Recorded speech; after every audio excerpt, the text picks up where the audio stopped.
Well, good morning. It's Tuesday, June 14th, and here we are with another Firm Foundation podcast. So thanks for joining me this morning. And I have a special guest that we're going to be bringing in.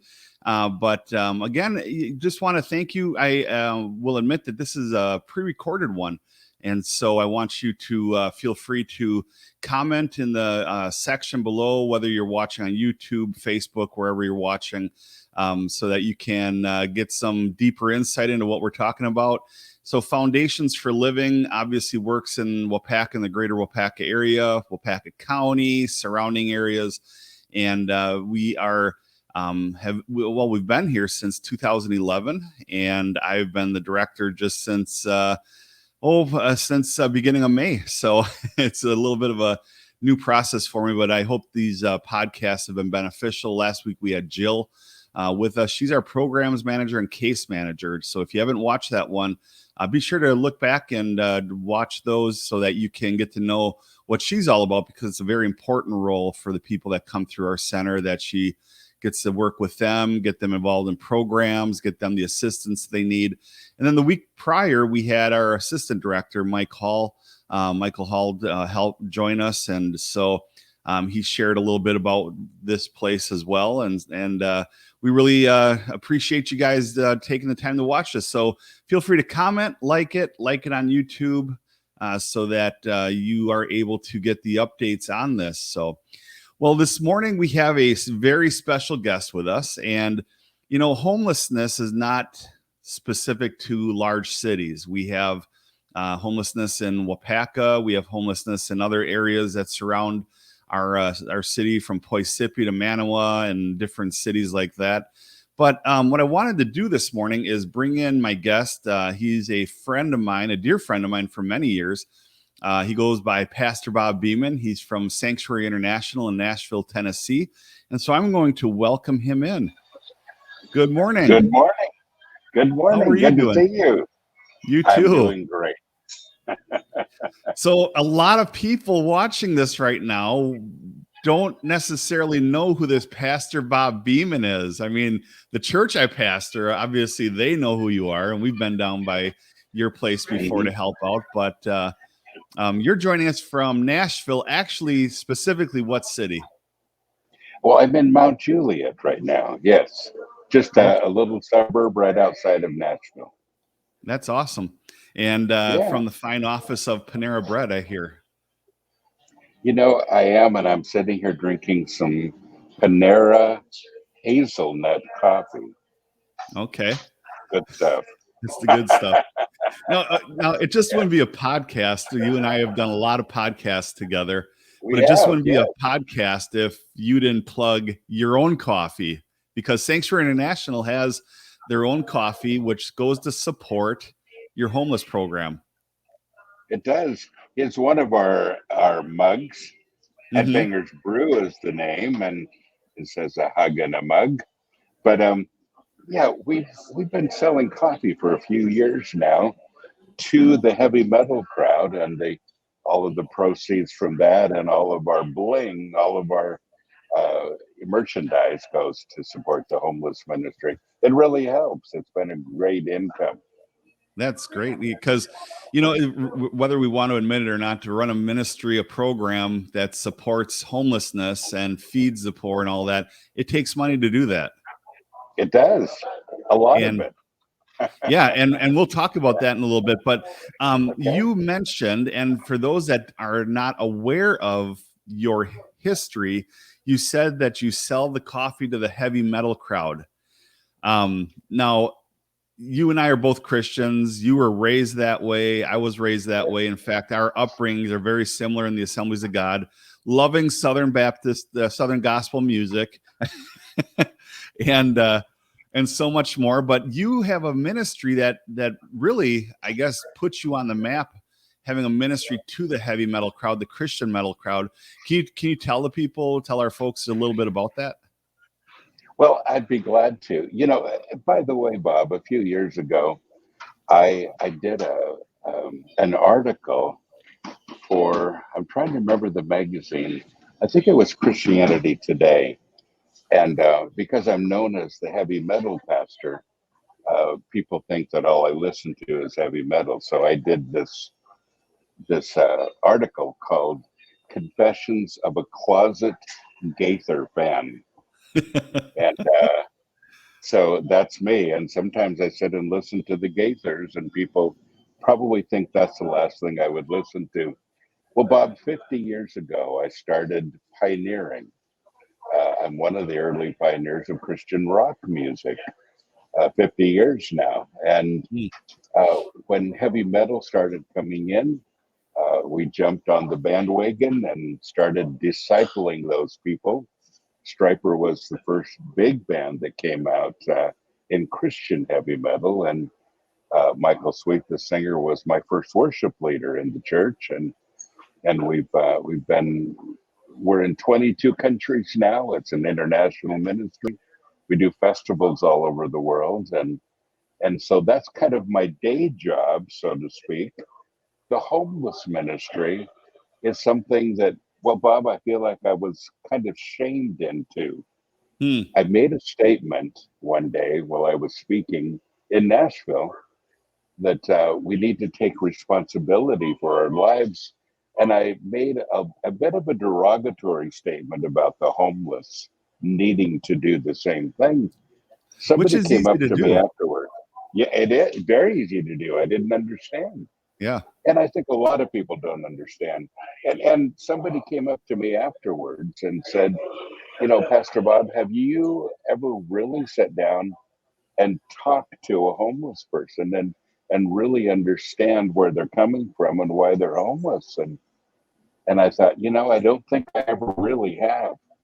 And then they said something that changed my thinking. They said, well, maybe you shouldn't talk about things you don't know anything about.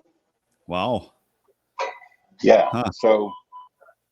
So I decided that week I was going to learn about homelessness, and I kind of asked around and I said, where are the homeless people? Where do they hang out? All of that. And somebody said, well, there's a bridge downtown, and I see homeless people underneath that bridge.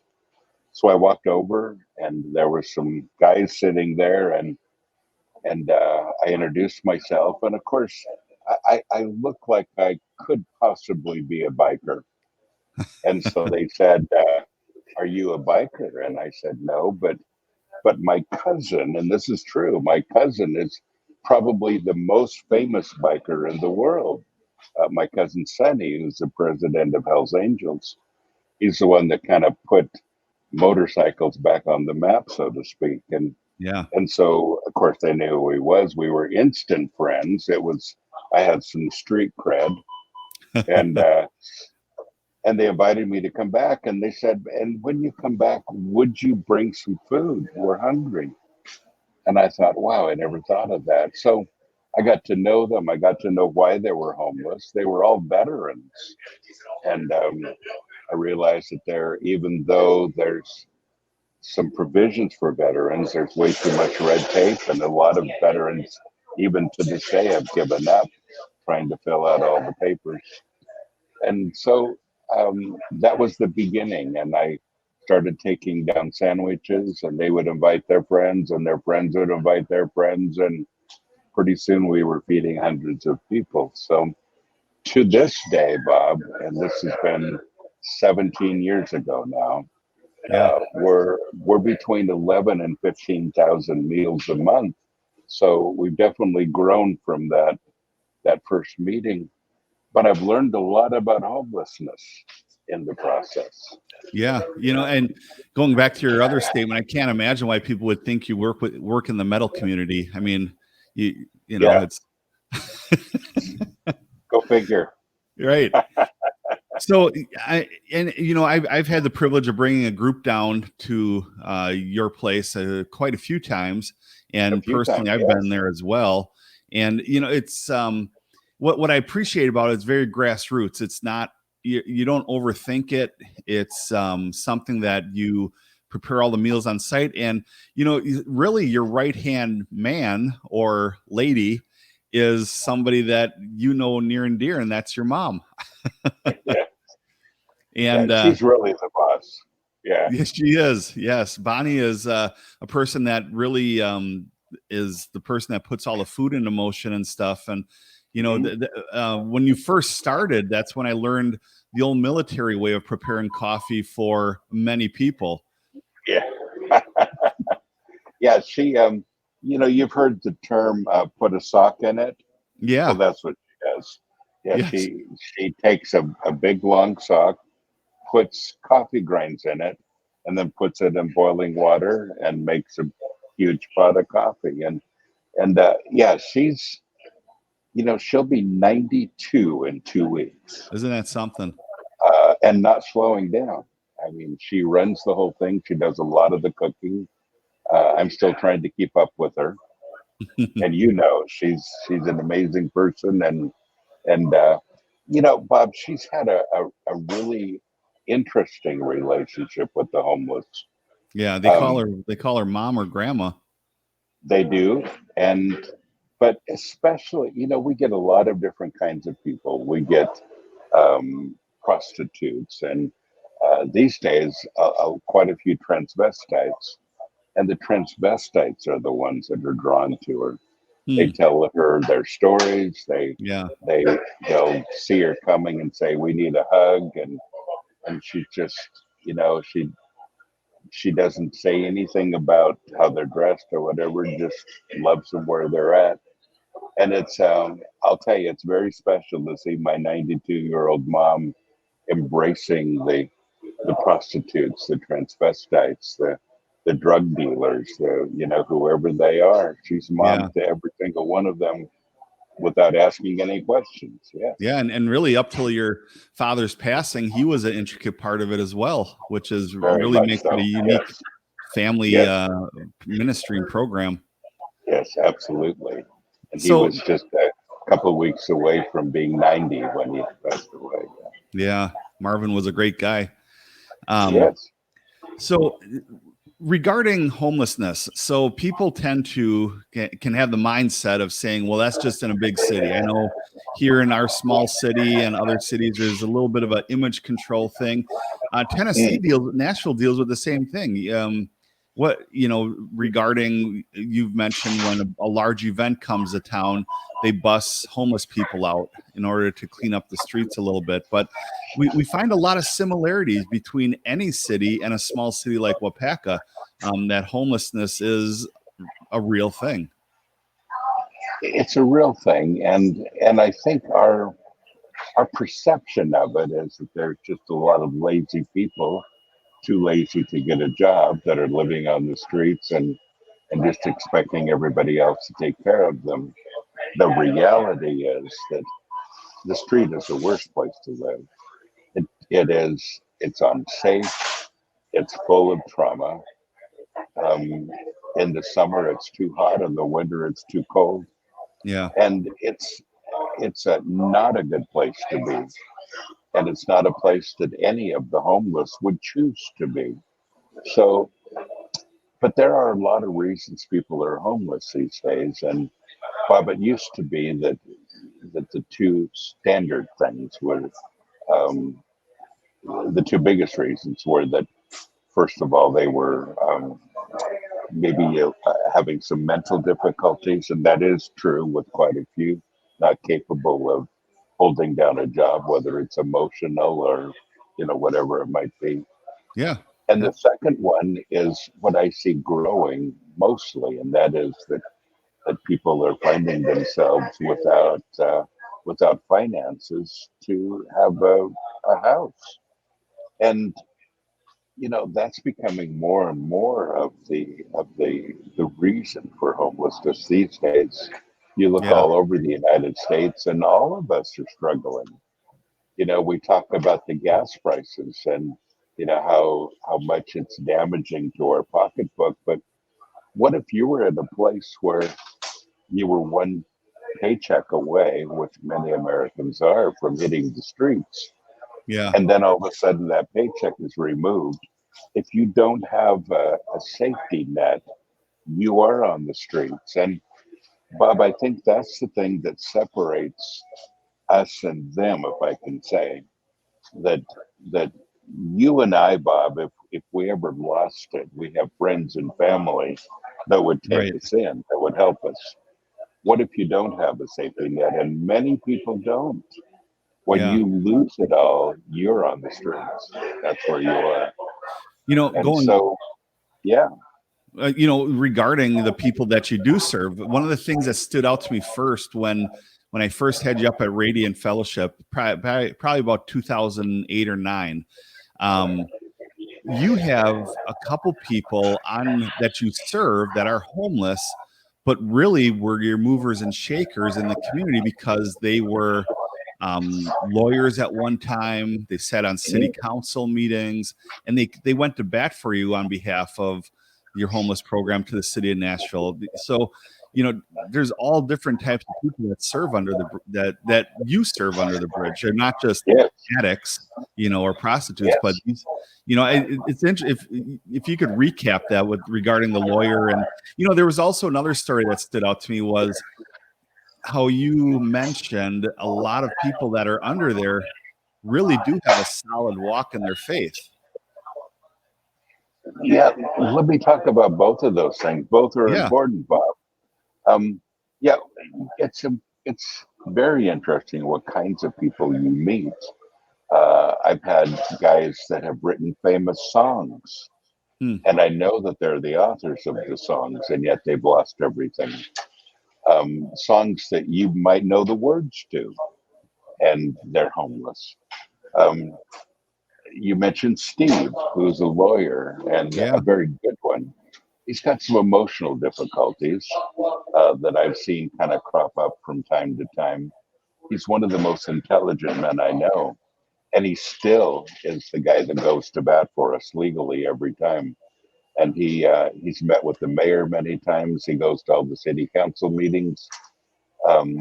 He is right up on things, and I'll ask him a question, and he'll bring me a legal brief on it that I have no idea what it's saying, and Uh, he'll explain it all to and me you really and be need a able to lawyer to explain. decipher all that stuff. Yes, you do. And then we have another one that's actually on the city council for the homeless and represents the homeless. And these guys are themselves homeless. So it's a big deal. And then the other side of that is, we once in a while we get churches that will come down and help us. And to be honest with you, Bob, I would love to have more help from churches. They're just not interested unless you put their name on it, unless you let them wear their t-shirts, Yeah. unless it's unless it's their thing.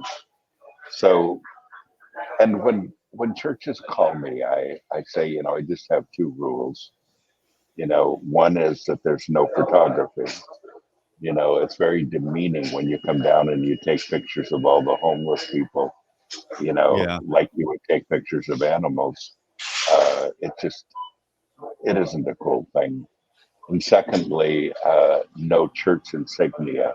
Don't come down with your church shirts on and all of that stuff. Just come down and be people and talk to people and don't talk down to them. Sure. And once I give them those two suggestions, rarely do they ever show up, because those are the two things that every church plans to do. And of course, they'll take the pictures back and put them in their bulletin or put them on their website. And it's kind of, look, see what I did.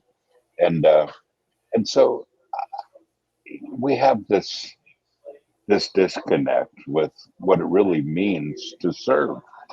And one of the biggest problems that we have with Christians that come down is that they assume right off the bat that the people that they're serving are not Christians. Hmm. That we are there to evangelize, and we're really not. The Now same the there are same people that probably would have assumed John the Baptist wasn't a Christian according to the description in the yes, Bible. exactly. Yeah, that's a really good point. But Bob, when you go up to most of the homeless people and you say, "How are you?" the number one answer you will get is blessed. Yeah. I'm Wow. blessed. I'm blessed. Now, these are guys that have nothing. They have a tent and they have a sleeping bag because we gave them a tent and sleeping bag, but they have Yeah. nothing.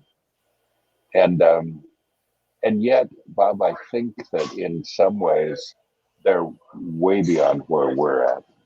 I don't know how easy it would be for me personally to say I'm blessed if I lost everything. Isn't that Now, something? that's something I would know in my heart, but I don't know if it's something that I could vocalize. I Hmm. don't know if I could honestly say I'm blessed and feel it and mean it. And this is, you go down the line and you have these people that they've come to some terms with where they're at, and they've come to some terms with where God is at. And we love to shake our fist at God and say, God, why have you let these things happen to me? And they know that, as the Bible said, that God is our refuge. Yeah. He's an ever present, safe place in the time of storm. And he's the one they run to, not away from. And I think you learn that on the street. Yeah, and I figured I've learned through your program, your ministry, and here too, some of the most generous people you'll meet. Sure, it's not hundreds of thousands of dollars, but what they do have are the people that are homeless or down and out. They're willing. Yes. They're the ones that are really quite generous with what they have. They're willing to help out because they've been there or are there, All and right. you know. Yes. Yes. So Absolutely. in the last few minutes here, I thought we'd talk about the pragmatics of your program because, the questions people when they hear of a program like yours, and you stated how many meals per month you make or per week, they start asking, well, what does your multi-million-dollar facility look like, or what do you do to get ready? And really, and my church has had the honor of helping you. You serve out of you prepare everything in little cabins that are on your property. But talk to us about that, and then how in the world, if you're going to serve thousands of meals per month, what partnerships do you have to make that possible? Awesome. Well, um, we work with a corporation, actually, Aldi, the Aldi Corporation. Aldi owns a lot of grocery stores, and they also own a chain called Trader Joe's. And we get all the expiring food from Trader Joe's. Now, I say expiring, it's not expired. We use it long before it ever reaches that date. But we receive their food every day, and it comes in and goes back out again. We also provide the food for 7 other homeless ministries. Wow. And so they come almost daily. There are ministries coming to pick up food as well. We don't really have the facilities to keep it. And so it needs to come in and go out the same day. And you helped us to put we call it the food shed. It is a shed. Yeah. I don't even know how big it is, Bob, but it's fairly small. And it houses some refrigerators and some freezers, a, a little bit of counter space, and um, we fix daily meals in there for the homeless and send them out. But Yeah.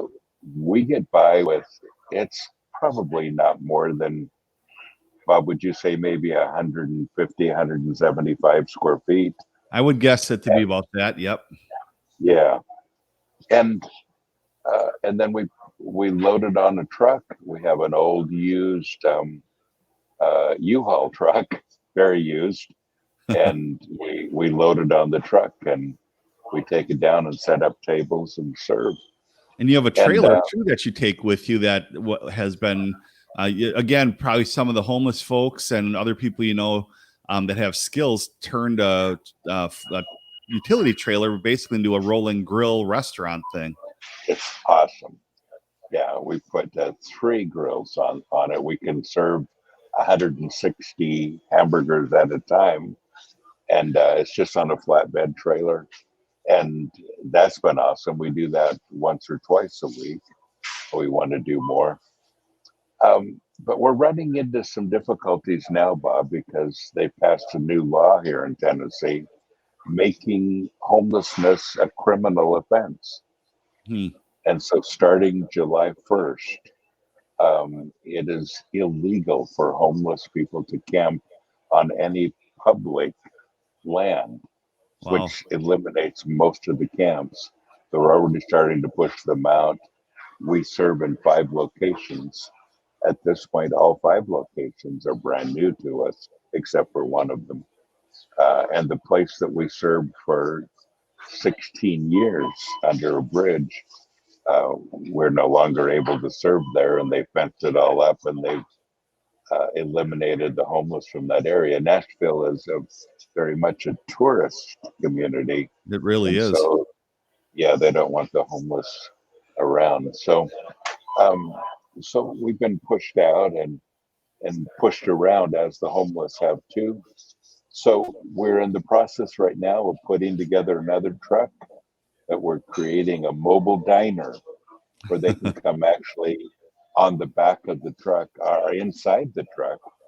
And there are stools and there are tables, and they can come in and eat. And that way we can park wherever we need to, and the homeless can come in and eat. And we can get around a lot of the laws now that are beginning to affect them. But it's a serious problem, and it's keeping all of us on the move. Yeah.